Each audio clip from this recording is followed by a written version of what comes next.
I never thought I'd find myself in this situation. My name is Jake, and for the last 8 years I've been married to Sarah. We had the kind of relationship that looked perfect from the outside: two decent jobs, a comfortable house, and a shared love for weekend hikes and takeout sushi. But lately, things had changed. It started subtly. Sarah would mention how quiet I'd become, as if I were the one who had stopped listening when, in reality, I felt like I was shouting into a void. At first, I thought it was just the stress from work. I'm a software developer, and lately, projects had been piling up. I'd come home and retreat into the comfort of my screens, leaving Sarah to talk about her day while I nodded along. She didn't seem to notice how much I was struggling. Instead, she'd remarked that I was too quiet lately, as if I were the one refusing to engage. It stung, and I couldn't shake the feeling that something was off. Then there were the little things. She started coming home later than usual, claiming work was keeping her busy. I would ask about her day, and she'd wave me off, saying she was too tired to talk. When I pressed her, she'd roll her eyes and snap about how I should just be grateful that she was working so hard for our future. I tried to understand, but it felt like there was a wall building between us, and I was on the outside looking in. The red flags were there: her phone buzzing constantly, texting late into the night, and a new interest in her appearance. I'd catch her applying makeup before heading out to run errands, and honestly, it felt like a punch to the gut. I tried to brush it off and convince myself that I was just being paranoid. But deep down, I knew something was wrong. The real turning point came one fateful Saturday night. I was home alone, nursing a beer while contemplating whether to finish the season of the show we had started together or leave it for her return. I noticed her phone charging on the kitchen counter, the screen lit up with a message. Out of sheer curiosity, I glanced at it. The message read, "Can't wait to see you tonight," signed with a heart and a name I did recognize: Mark. My gut twisted as I stared at the words. I felt sick. I could feel my heart pounding in my chest, and I knew right then that whatever was happening was far worse than I had imagined. I needed to know more, so I took a gamble and clicked on her messaging app. I didn't plan to invade her privacy. I just wanted to confirm what my gut was screaming at me. What I found was worse than I could have ever anticipated. Conversations filled with flirty banter, plans to meet up, and mentions of last weekend that left no room for doubt. My hands trembled as I read through it all, each message sinking me deeper into despair. The woman I loved, the woman I trusted, was cheating on me. I don't know how long I stood there, frozen in disbelief, but I felt the world crash around me. The woman I had shared my life with was betraying me in the most intimate way, and I was the last to know. As I processed the betrayal, a wave of anger and heartbreak washed over me. I wanted answers, and I wanted them now. By the time Sarah walked in the door, I was ready. I could feel the tension simmering beneath the surface, and the moment she smiled at me, I snapped. "Who's Mark?" I blurted out.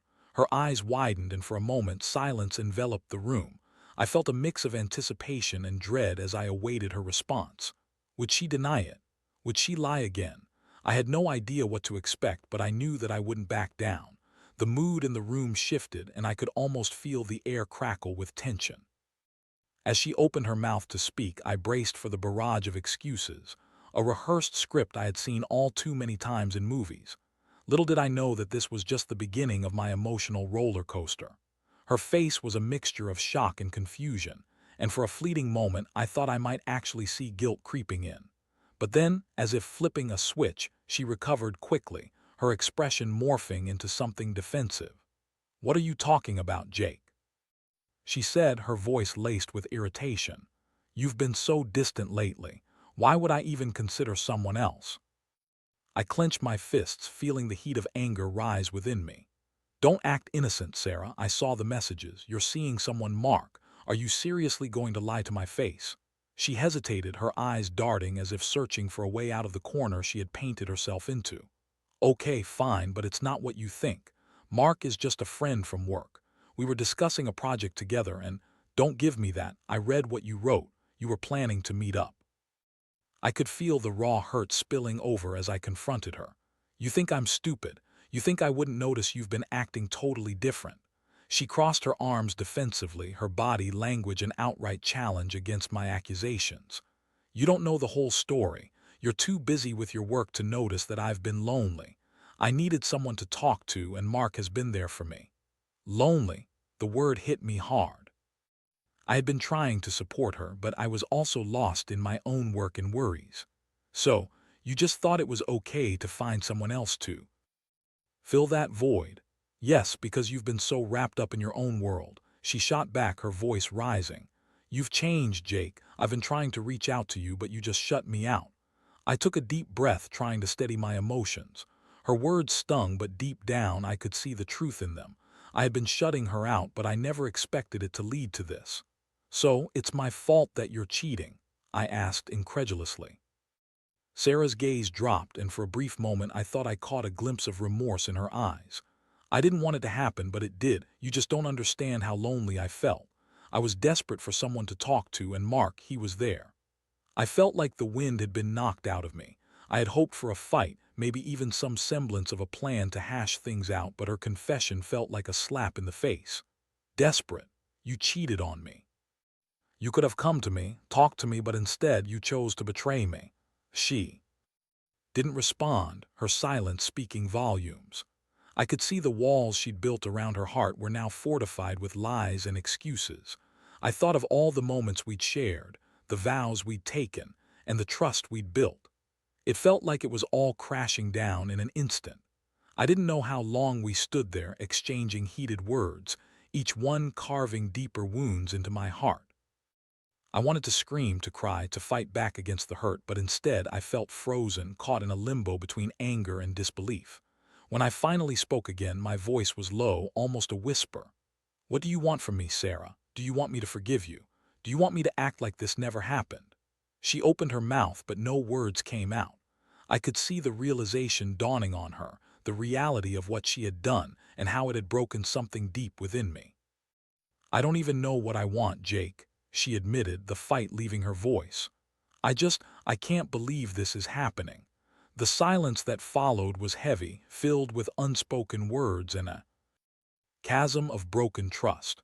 We stood amidst the debris of our marriage, and in that moment I felt something shift inside me. I wasn't just angry, I was heartbroken. The man I thought I was had been replaced by someone else entirely. I stepped back, trying to catch my breath, trying to let her words sink in. The realization hit me hard. This wasn't just about her infidelity. It was about everything we had failed to communicate, every unspoken thought that had built up between us. And as I stared at her, the woman I had loved fiercely now felt like a stranger. The betrayal felt like a wound that wouldn't heal, and I didn't know what to do next. Would I fight for the marriage we had built, or was it time to reconsider everything? The thought consumed me as I weighed my options, my heart heavy with the burden of her choices. After that confrontation, I found myself in a whirlwind of emotions.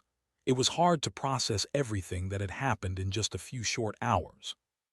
I paced the living room, my mind racing with thoughts of betrayal and hurt.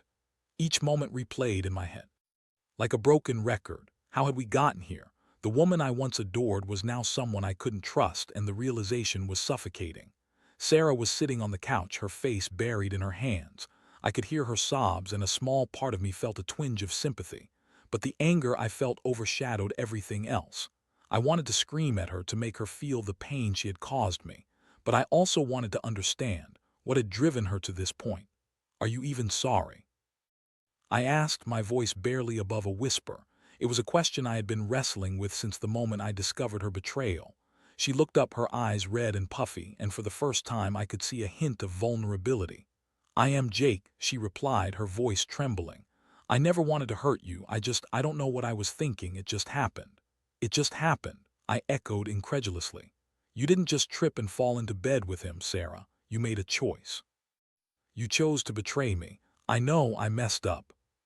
She shouted, tears streaming down her cheeks. But can't we try to work through this? I love you and I don't want to lose you over this mistake. Love. For a moment I almost believed her, but then I thought of all the lies, the deceit, and the moments she had shared with Mark. I felt like I was living in a nightmare and there was no easy path back to what we once had. Love doesn't give you a free pass to cheat. I shot back, my voice rising. You made this mess, Sarah. Now you want me to just ignore it and pretend like everything is fine. Her silence was deafening, and I could see the weight of her choices crashing down on her. I knew the road ahead would be rocky, and I wasn't sure if either of us was ready to traverse it. What do you want from me? I asked again, my frustration boiling over. I want us to go to couples therapy, she said, her voice steadier now. I want to try and fix this. I'll do whatever it takes.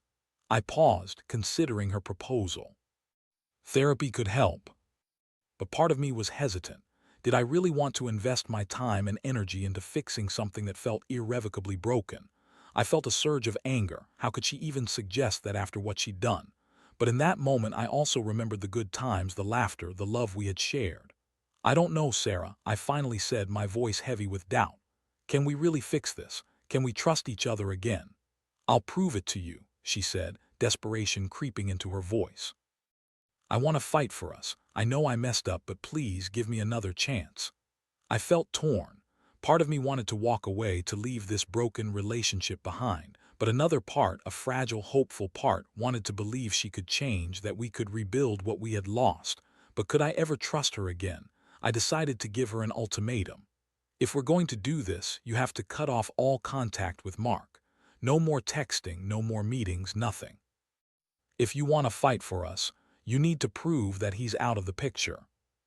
Her expression shifted to one of relief, and for a brief moment I thought I saw genuine determination in her eyes.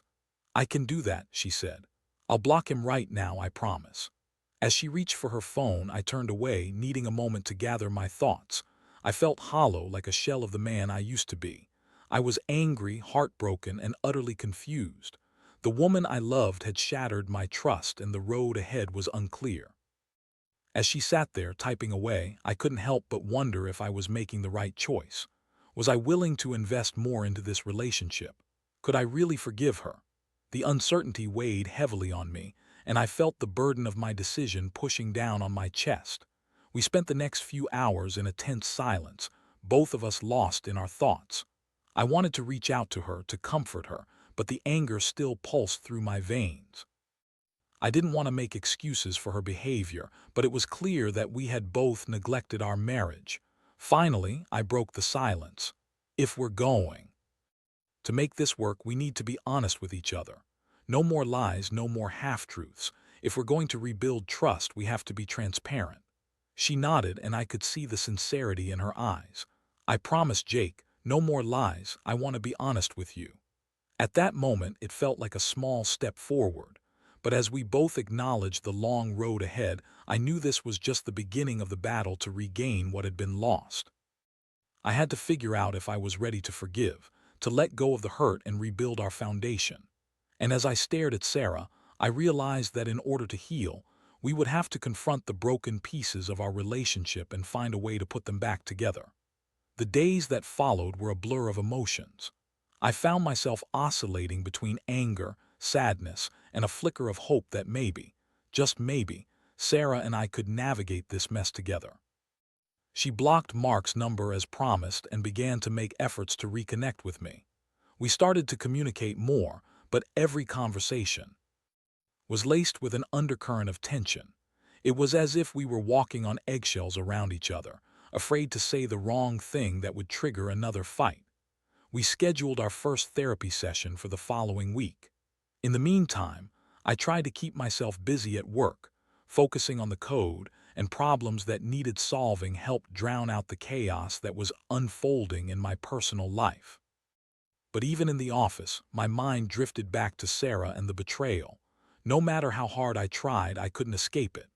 One evening, as I sat at the kitchen table, I could hear Sarah in the living room, flipping through channels on the TV. I glanced at her, and for a moment it felt like we were the same couple we had always been, laughing at the same shows, sharing popcorn as we settled in for a night of mindless entertainment. But the reality of our situation loomed like a dark cloud above us, and I couldn't shake it off. "Want to watch something together?" she asked, trying to sound casual. "Sure," I replied, but I could feel the weight of my response. It was hard to engage when every laugh felt tainted by the knowledge of her betrayal. As we settled on a sitcom, I couldn't help but notice how she kept glancing at her phone, her thumb hovering over the screen as if she were waiting for a message. The thought nagged at me and I couldn't help but feel a surge of jealousy. "You okay?" I asked, trying to keep my tone neutral. "Yeah, just checking on a work email," she said quickly, her tone defensive. I felt my stomach twist. "You're not still in touch with him, are you?" "What? No," she exclaimed, her voice rising. "I cut him out just like you wanted." I wanted to believe her, but that little voice of doubt crept back in. What if she was still communicating with him in secret? The idea sent my mind into a spiral and I tried to shake it off. "I just don't want to relive this again," I said quietly. She took a deep breath, looking at me with sincerity in her eyes. "I promise, Jake, no more lies. I want to fix this." I nodded, knowing that I had to trust her, at least for now. But the inner turmoil was palpable. The therapy session loomed ahead, and I couldn't shake the feeling that it would be a turning point for us. Finally, the day arrived. We walked into the therapist's office, and I could feel the tension thick in the air. The room was softly lit, adorned with calming artwork. It felt surreal, as if we were entering a new world where our problems might somehow be solved. Our therapist, Dr. Ellis, greeted us with a warm smile and we took our seats. "I'm glad you both came in today," she said. "It takes courage to confront issues in a relationship, especially when trust has been broken." I felt Sarah's hand reach for mine, a gesture of solidarity that I wanted to embrace, but the hurt was still fresh. We began to talk about our relationship, and Sarah shared her feelings of loneliness and frustration. I listened as she spoke, trying to understand her perspective while grappling with my own pain. Dr. Ellis guided us through our thoughts, encouraging us to express our feelings openly. I was surprised at how cathartic it felt to discuss our issues. With a neutral party, I voiced my feelings of betrayal and hurt, and as I spoke, I watched Sarah's expression shift from defensive to regretful. "I never meant to hurt you," she said, tears welling in her eyes. "I just felt so alone, and I didn't know how to communicate that." The therapist nodded, guiding us to explore our communication gaps. It was a revelation for both of us, to realize how our lack of dialogue had contributed to the rift. As we spoke, I noticed an opening, a glimmer of hope that maybe we could start to rebuild. But then, midway through the session, the conversation took a turn I hadn't expected. "Jake, how do you envision trust being rebuilt in your relationship?" Dr. Ellis asked, her eyes focused on me. I shifted uncomfortably in my seat, the weight of the question hanging heavy in the air. "I don't know," I admitted. "I want to trust her again, but how can I?" "Trust is built through consistent actions and accountability," she replied. "Sarah, what steps are you willing to take to rebuild that trust?" The question hung between us like a pall. We both knew that rebuilding trust wouldn't happen overnight. Sarah took a deep breath. "I'll do whatever it takes. I'll be completely transparent with my phone, my schedule, everything. I want to show Jake that he can trust me again." "Can you commit to regular check-ins, discussing any lingering feelings or doubts?" Dr. Ellis probed. "Yes," Sarah said, her voice steady. "I want to be open about everything." As we continued the conversation, I felt a mix of emotions. Part of me was hopeful that we could navigate this path toward healing, but another part of me remained guarded, afraid to invest too much too soon. The therapy session concluded and we walked out hand in hand, but the road ahead was still fraught with uncertainty. When we reached the car, I turned to Sarah. "Do you really mean what you said in there?" "Absolutely," she replied, her eyes earnest. "I want to make this work, Jake. I love you." I nodded, feeling a flicker of hope in my chest. Maybe we could find our way back to each other. But I also knew that love alone wouldn't be enough. It would take time, effort, and a commitment to be honest with each other. I was willing to try, but would she follow through on her promises? Only time would tell. The weeks that followed our first therapy session were a mix of hope and trepidation. Sarah was trying hard to prove herself, making genuine efforts to include me in her life and communicate more openly. She changed her work schedule to come home earlier and even initiated conversations about her day, sharing the mundane details that used to bring us closer. I wanted to believe that things were improving, but the shadows of doubt still lingered in the corners of my mind. Every time her phone buzzed, my heart would skip a beat, anxiety clawing at my insides. I kept reminding myself that she had cut off contact with Mark, but the ghost of that betrayal haunted me. I knew I needed to trust her, but rebuilding that trust felt like trying to scale a mountain with sheer cliffs on either side. One Friday evening, after a long week at work, Sarah suggested we go out for dinner to celebrate the small victories we had achieved together. I hesitated at first, but the thought of a night out with her, away from the tension of home, felt refreshing. We chose a cozy restaurant downtown, the kind where the ambience was warm and inviting, and it felt like a chance to reconnect. As we sat at our table, I noticed how Sarah seemed more relaxed. She smiled genuinely, her laughter bubbling over as we reminisced about our early dating days.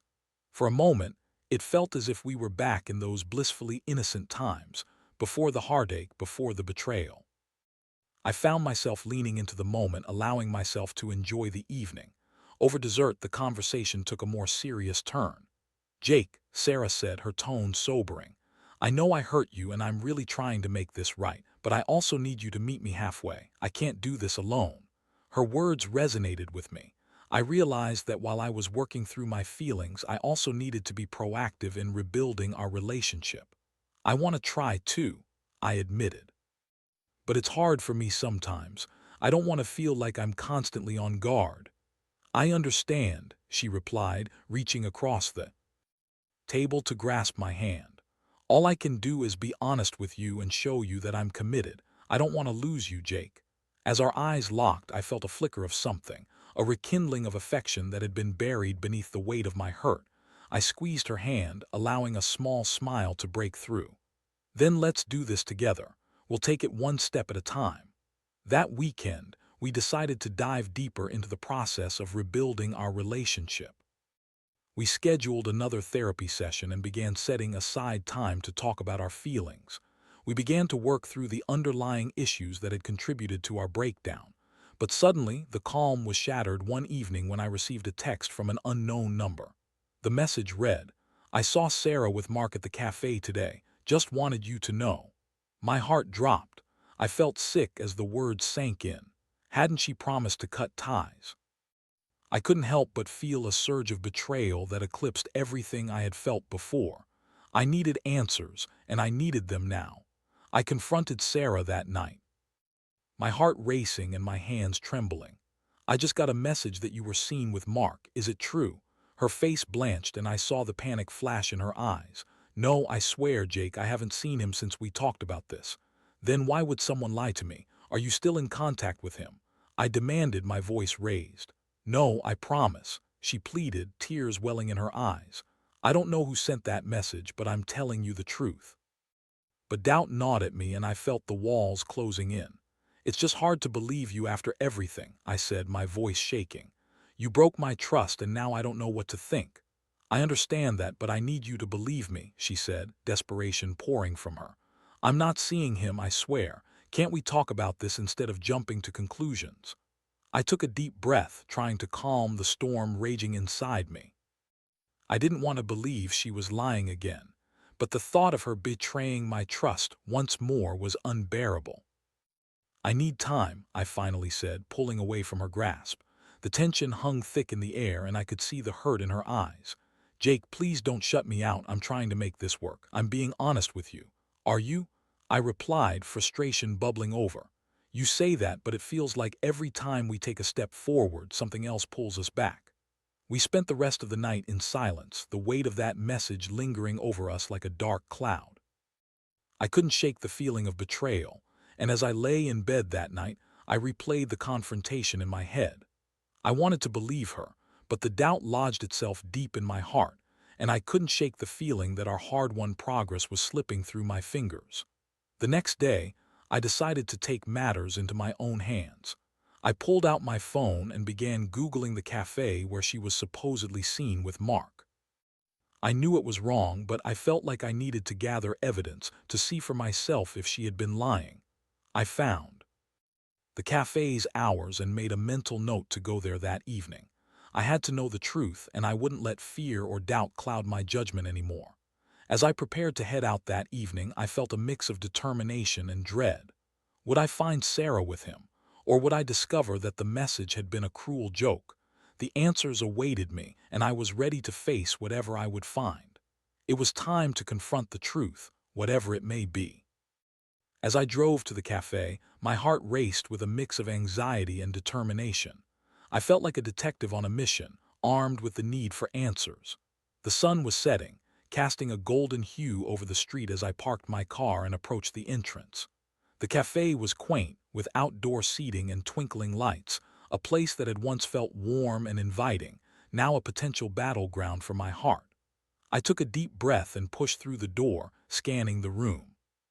The scent of coffee and baked goods filled the air, but all I could focus on was finding Sarah. My eyes darted around the tables until they landed on a familiar figure. There she was, sitting across from a man who looked all too comfortable in his chair. My heart dropped as I recognized Mark. I felt the world tilt on its axis.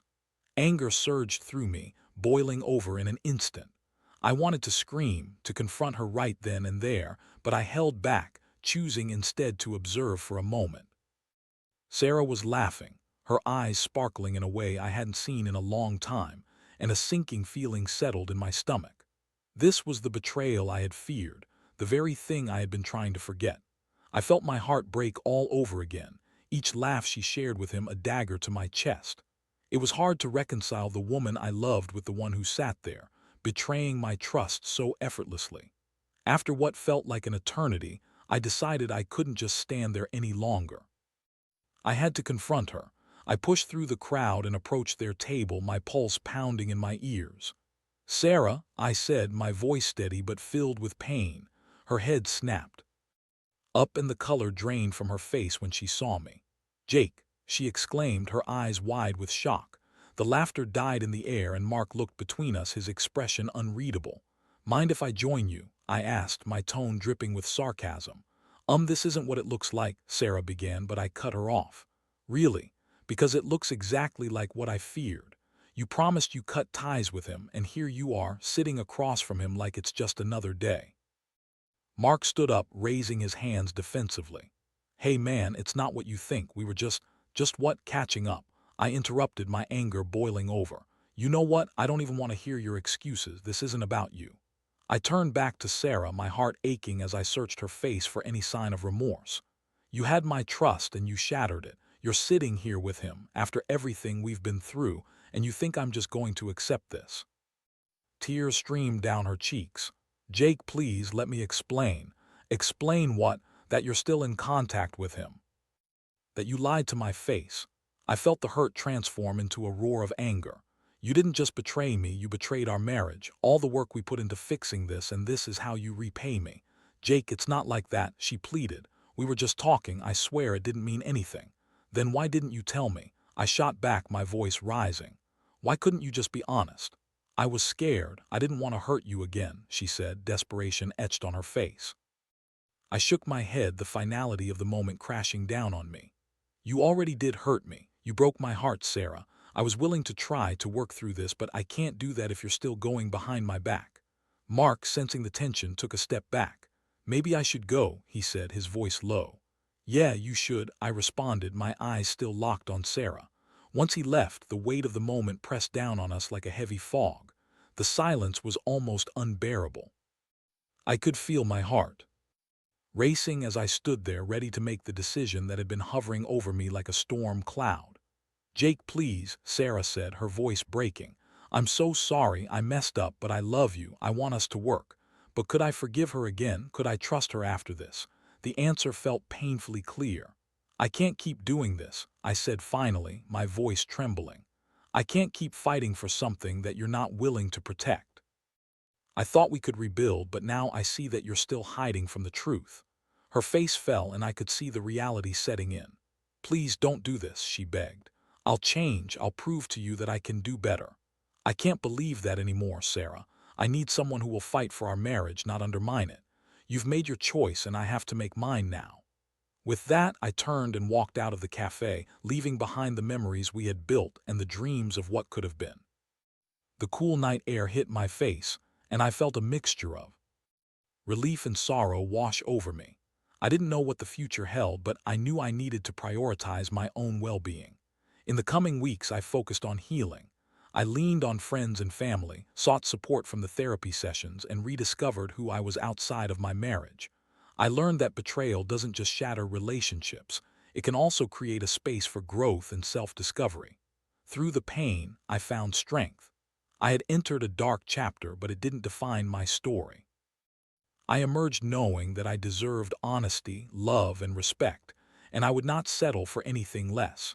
And as I reflected on my experience, I realized that sometimes the hardest decisions lead to the most profound transformations.